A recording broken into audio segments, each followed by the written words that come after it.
Maka yang sekarang kedua ini adalah yang tak kalah penting dari yang pertama, yaitu yang biasa dikenal dengan hadis Jibril, karena langsung malaikat Allah Subhanahu wa taala yang bernama Jibril alaihi salam yang datang kepada Rasulullah sallallahu alaihi wasallam.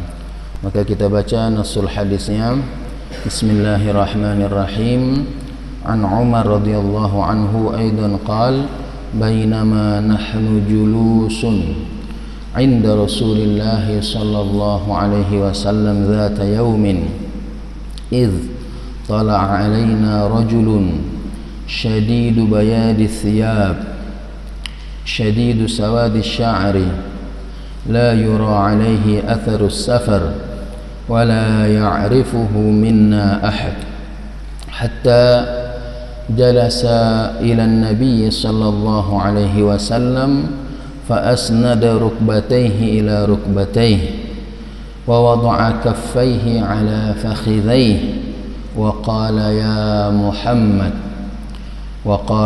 يا محمد أخبرني عن الإسلام فقال رسول الله صلى الله عليه وسلم الإسلام أن تشهد أن لا إله إلا الله وأن محمد رسول الله وتقيم الصلاة وتؤتي الزكاة وتصوم رمضان وتحج البيت إن استطعت إليه سبيلا قال صدقت فعجبنا له يسأله ويصدقه قال kemudian tadi Jibril tadi berkata فأخبرني عن الإيمان قال أن تؤمن بالله وملائكته وكتبه ورسله واليوم الآخر وتؤمن بالقدر خيره وشره قال صدقت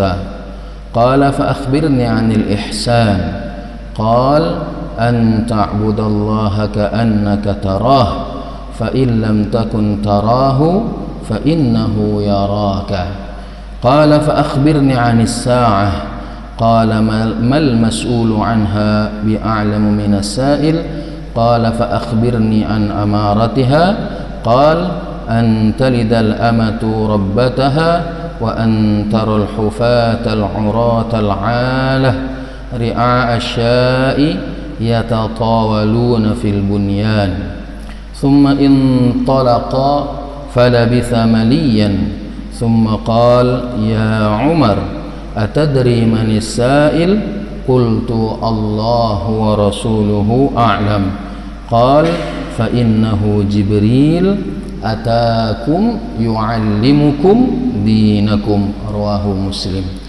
هذا حديث عظيم. Ini adalah hadis yang sangat besar sekali, yang sangat agung sekali. Ini hadis menerangkan tentang bagaimana Islam, iman dan ihsan. Dan ini mencakup segala aspek agama. Ya, dari pertama dulu An Umar radhiyallahu anhu. Bainama nahnu julus, ketika kami sedang duduk-duduk inda Rasulillah sallallahu alaihi wasallam, bersama Rasulullah sallallahu alaihi wasallam. Dari hadis ini kita ketahui bahwasanya para sahabat itu sangat dekat sekali dengan baginda Rasulullah sallallahu alaihi wasallam. Apa yang kita bisa ambil pelajaran di sini, bahwasanya dengan seorang muallim, ya, dengan seorang syekh ataupun yang memberi manfaat kepada kita yang lebih tinggi ilmunya, itu para santrinya ataupun saudara-saudaranya, sahabat-sahabatnya itu sangat dekat sekali dengan baginda Rasulullah sallallahu alaihi wasallam. Artinya tidak harus ada jarak-jarak, tidak harus ada wibawa-wibawa yang bukan pada tempatnya.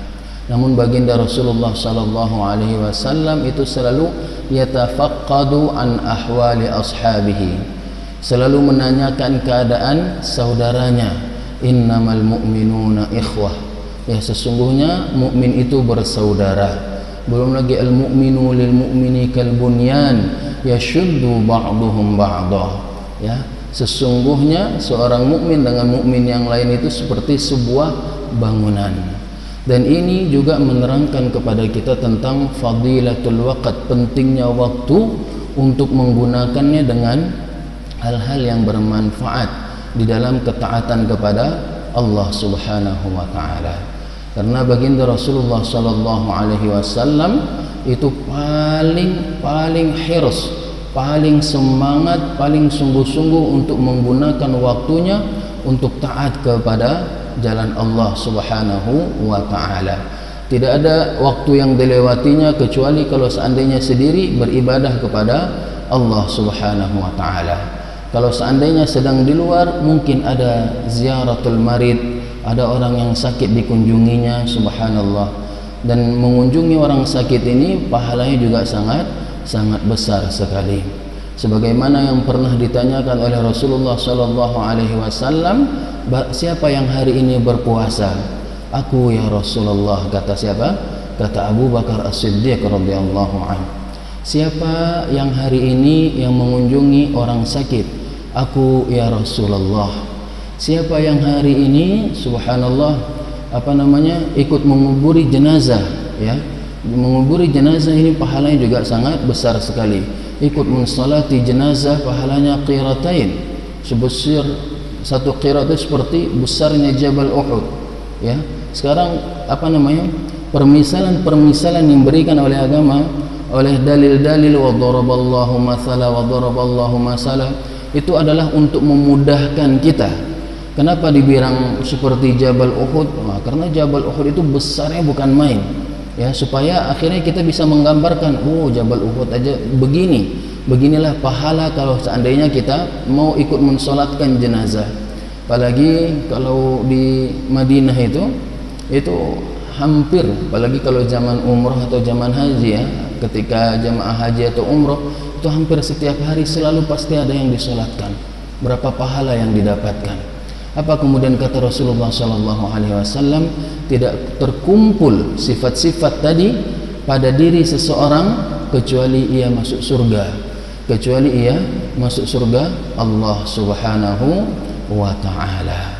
Nah, dari hadis ini saja sudah sangat jelas sekali, bainama nahnu julusun 'inda Rasulillah sallallahu alaihi wasallam. Dan fadilah yang didapatkan oleh sahabat Rasulullah sallallahu alaihi wasallam ini sangat besar sekali. As-sahabah itu apa definisi daripada sahabah? Kenapa para sahabat-sahabat itu mendapatkan fadilah, tempat yang mulia, ya, tempat yang mulia. Bahkan la tasubbu ashabi, kata Rasulullah sallallahu alaihi wasallam. Janganlah engkau mencaci atau menghina sahabatku, ya. Dan hadisnya seterusnya, la tasubbu ashabi, ini menunjukkan fadilah sahabat-sahabat Rasulullah sallallahu alaihi wasallam, ya. Dan duduknya para sahabat dengan Rasulullah sallallahu alaihi wasallam tentu juga merupakan pahala yang sangat besar sekali dalam mengkaji ataupun berbuat perkara-perkara yang mubah yang dibolehkan dalam agama Allah Subhanahu wa taala.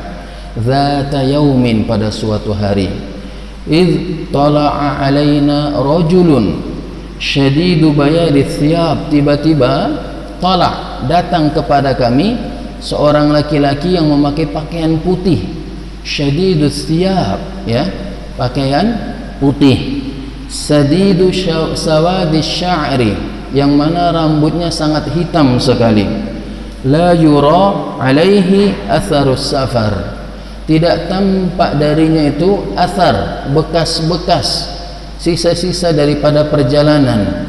Biasanya kalau di jazirah Arab, apalagi yang mana padang pasir banyak di sana, debu itu sangat banyak sekali. Ada namanya hujan debu, ya. Apalagi kalau seorang sedang bepergian. Ini ketika Rasulullah sallallahu alaihi wasallam duduk, tiba-tiba datang orang berbentuk orang, ya, yang mana memakai pakaian putih, rambutnya juga sangat hitam sekali. Namun tidak tampak kalau beliau ini baru dari perjalanan yang jauh, karena sangat bersih sekali, ya, sangat bersih sekali. La yura alaihi athar safar wa la ya'rifuhu minna ahad, dan tidak ada seorang pun yang tahu di antara kami siapa beliau ini, siapa lelaki ini. Hatta jalasa ila Nabi sallallahu alaihi wasallam, sampai ia duduk di dekat Nabi sallallahu alaihi wasallam. Fa asnada rukbatayhi ila rukbatayhi. Rukbah itu apa ya? Dengkul. Kemudian menyenderkan, mendempetkan dengkulnya dengan dengkul Rasulullah sallallahu alaihi wasallam. Wa wada'a kaffayhi, dan meletakkan tangannya ala fakhidhayhi, di atas pahanya sendiri. Nah, dari hadis ini mengajarkan kepada kita tentang adab, ba'dul adab talabul ilmi, yaitu sebagian daripada adab-adab menuntut ilmu. Ini juga menandakan bahwasanya betapa agungnya ilmu Allah Subhanahu wa taala, betapa agungnya baginda Rasulullah sallallahu alaihi wasallam. Ini juga mengajarkan kepada kita bagaimana adabnya seorang talib, seorang muta'allim kepada muallimnya. Innat tabiba wal muallima, dalam sebuah syair dikatakan innat tabiba wal muallima la yansahani idza huma lam yukrama. Sesungguhnya tabib atau seorang dokter, wal muallim, dan seorang pengajar, innat tabiba wal mualliman la yansahan, tidak akan pernah memberimu nasihat, tidak akan pernah memberimu obat, idza huma lam yukrama, kalau seandainya keduanya tidak pernah engkau hargai. Fasbir lidaika, ini kalimat selanjutnya. Maka sabarlah dengan sakitmu. Fasbir li jahlika, maka sabarlah dengan kejahilanmu. Itu adalah kalimat-kalimat syair. Jadi ini juga mengajarkan kepada kita melalui hadis ini tentang bagaimana talabul ilmi. Ini Jibril alaihi salam yang sebenarnya itu akan memberikan wahyu kepada Nabi Muhammad sallallahu alaihi wasallam. Dari hadis ini juga kita ketahui bahwasanya malaikat Allah Subhanahu wa taala itu juga bisa juga bukan berpindah tempat sudah pasti, tapi berubah bentuk dengan izin Allah Subhanahu wa taala. Walaupun ada khilaf yang mengatakan apakah para malaikat itu arwah saja atau ada jasadnya. Ar-rajih yang insyaallah benar adalah bahwasanya malaikat itu nyata dan ada bentuknya. Cuman keterbatasan kitalah yang tidak bisa melihatnya. Apa dalilnya? Rasulullah sallallahu alaihi wasallam dilihatkan pertama sekali ketika di bumi, dan kedua ketika di langit Allah Subhanahu wa taala. Dalil-dalilnya dari kitab Allah Subhanahu wa taala. Cerita bagaimana ketika Rasulullah sallallahu alaihi wasallam turun firman wahyu Allah Subhanahu wa taala yang pertama di Ghar Hira, di gua Hira, ya. Di gua Hira, kemudian lama tidak turun lagi sampai Rasulullah SAW gelisah. Nah, ketika turun yang kedua itulah ditampakkan malaikat Jibril alaihissalam. Akhirnya Rasulullah takut, ya. Ada hadisnya tapi saya lupa. Ada juga ayatnya Sidratul Muntaha, ada di kitabnya, saya nggak ingat karena harus dimurojaah lagi seperti itu. Nah, ini juga bukti bahwasanya manusia itu mahdud, ya, manusia itu terbatas, tidak bisa yastaw'ib kullu, tidak bisa menguasai semuanya. Yang sudah terbatas seperti ini mau menyombongkan diri di bumi Allah Subhanahu wa taala, wal a'yadzu billah. Wa wada'a kaffayhi 'ala fakhidhayhi, kemudian ia meletakkan tangannya di atas pahanya. Wa qala, kemudian ia berkata, ya Muhammad, wahai Muhammad, ya. Walaupun ini adalah untuk ya Muhammad, wahai Muhammad. Nah, kalau orang Badu itu biasanya selalu manggil Muhammad dengan kata-kata Muhammad, ya Muhammad. Sedangkan kalau kita dianjurkan dengan memanggil apa? Ya Rasulullah. Ada ayatnya, janganlah engkau memanggil Nabi dengan panggilannya, tapi panggillah dengan panggilan yang mulia. Walakin Rasulullah walakin Rasulullah, kurang lebih seperti itu. Nah, ini untuk menunjukkan seakan-akan ini juga beliau bagian daripada orang yang ingin bertanya kepada Muhammad Rasulullah sallallahu alaihi wasallam. Karena enggak mungkin tiba-tiba datang dia langsung tahu ini Rasulullah, ya kan, padahal tidak pernah dilihat oleh sahabat Rasulullah sallallahu alaihi wasallam. Wa qala ya Muhammad, wahai Muhammad sallallahu alaihi wasallam, akhbirni 'anil Islam. Beritahulah aku tentang Islam. Apa itu Islam? Faqala Rasulullah sallallahu alaihi wasallam, maka kemudian baginda Rasulullah sallallahu alaihi wasallam berkata, al-Islamu an tashhada an la ilaha illallah wa anna Muhammadar Rasulullah wa anna Muhammadan Rasulullah wa tuqimas salah wa tu'tiyaz zakah wa tasuma Ramadan wa tahujjal bait wa tahujjal baita in istata'ta ilaihi sabila. Islam itu adalah engkau bersyahadat kepada Allah subhanahu wa ta'ala, bersaksi, ikrar, meyakini dengan hati, percaya meyakini dengan lisan dan hati, mengakui bahwasanya la ilaha illallah, la ilaha illallah, tidak ada Tuhan selain Allah subhanahu wa ta'ala. Artinya apa? Ini ikrar tentu punya konsekuensinya, tentu punya konsekuensi. Ketika kita mengatakan la ilaha illallah, berarti selain Allah bukanlah Tuhan, ya, selain Allah bukanlah Tuhan. Berarti apa? Berarti kita betul-betul mengikrarkan di dalam diri kita, meyakini di dalam diri kita bahwasanya cuman satu yang patut kita sembah, yaitu siapa? Allah subhanahu wa ta'ala.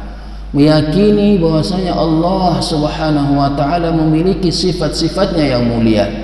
Ini salah satu cara bagaimana kita mencintai, mendekatkan diri kepada Allah subhanahu wa ta'ala, yaitu melalui asmaul husna, melalui kita mempelajari, mendalami nama-nama Allah subhanahu wa ta'ala, mempelajari sifat-sifat Allah subhanahu wa ta'ala. Ini akan menambah keimanan kepada Allah subhanahu wa ta'ala. Fadhkuruni azkurkum washkuruli wa la takfurun. Ingatlah kepadaku, aku akan ingat kepadamu. Dan hadis-hadis yang lainnya yang sangat banyak sekali. Idza taqarraba 'abdi, kalau seandainya hambaku mendekatkan diri kepadaku dengan berjalan, maka aku akan mendekati diri kepadanya dengan berlari. Subhanallah. Kalau seandainya sejengkal ia mendekat kepadaku, maka aku akan mendekat kepadanya sehasta. Dan hadis-hadis yang lainnya ila akhirih yang panjang sekali. Ya, ini bukti kecintaan Allah subhanahu wa ta'ala kepada hambanya. La ilaha illallah. Ini juga kalimat-kalimat ini adalah kalimat yang mudah diucapkan, namun ia bernilai besar di sisi Allah subhanahu wa ta'ala. Kita bisa bayangkan, membedakan antara mukmin dan kafir. Iman yang percaya kepada Allah dan tidak percaya kepada Allah adalah kalimat ini. Kalau mungkin lebih dalam lagi, yang bisa memasukkan seseorang ke dalam surga Allah subhanahu wa ta'ala atau memasukkan orang ke neraka Allah subhanahu wa ta'ala adalah la ilaha illallah Muhammadar Rasulullah. Man qala la ilaha illallah fi akhiri kalamihi minad dunya, atau kama qala Rasul sallallahu alaihi wasallam, dakhalal jannah. Barang siapa akhir kalimatnya ketika meninggalkan dunia la ilaha illallah, maka ia akan masuk surga Allah subhanahu wa ta'ala. Tentu tidak mudah, tentu sulit kalau yang tidak terbiasa berzikir, kalau yang tidak terbiasa mengucapkannya di lisannya, kalau yang tidak meyakininya di hatinya, tentu akan sangat berat sekali kalimat ini. Apalagi tidak biasa mendengarnya. La ilaha illallah. Bahkan di hadis yang lain dikatakan, kalau seandainya ditimbang amal Bani Adam fi kifah, kemudian kalimat la ilaha illallah di bagian yang lain masih tinggilah kalimat la ilaha illallah. La ilaha illallah, kalimat yang mana dengan kalimat ini dibangunlah masjid-masjid di seluruh dunia. Apa yang membuat orang ingin membangun masjid? Karena keyakinannya kepada Allah subhanahu wa ta'ala. La ilaha illallah, akhirnya berbondong-bondong orang untuk berkumpul di Arafah, ya, untuk melaksanakan haji dari seluruh bagian dunia, melepaskan segala jabatan-jabatannya, memakai hanya pakaian ihram saja, menangis di hadapan Allah subhanahu wa ta'ala pada hari Arafah.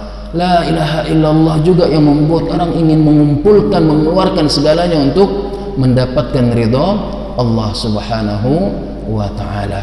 La ilaha illallah anta syahada an la ilaha illallah wa anna Muhammadar Rasulullah, dan bahwasanya Nabi Muhammad sallallahu alaihi wasallam adalah utusan Allah subhanahu wa ta'ala. Ini artinya apa? Yang percaya la ilaha illallah dan tidak percaya kepada Muhammad sallallahu alaihi wasallam belum sah menjadi muslim, belum sah menjadi seorang muslim.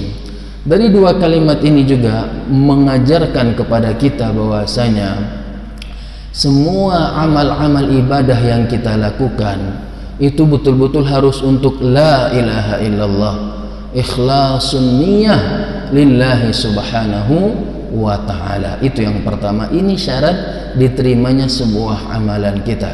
Ikhlasun niyah la ilaha illallah untuk Allah subhanahu wa ta'ala. Karena amal-amal yang dilakukan untuk selain Allah itu tidak akan pernah diterima oleh Allah subhanahu wa ta'ala. Ana aghna syuraka'i 'ani syirk, ya, aku orang yang paling tidak butuh, ya, aghna asyuraka'i 'ani syirik, yang menyekutukan aku atau yang berbuat syirik kepada aku. Nah, itu ada sebuah hadis yang berbunyi seperti itu. Kemudian yang kedua apa? Wa anna Muhammadar Rasulullah, bahwasanya semua amalan-amalan ini ya tentu sesuai dengan yang diajarkan oleh baginda Rasulullah sallallahu alaihi wasallam, dari salat, puasa, silaturahim dan lain sebagainya. Makanya hadis ini menjadi hadis yang azim karena dia menerangkan tentang rukun Islam. Rukun itu artinya rukun, tiang, ya, tiang daripada agama Allah subhanahu wa ta'ala. Kalau seandainya 5, salah satu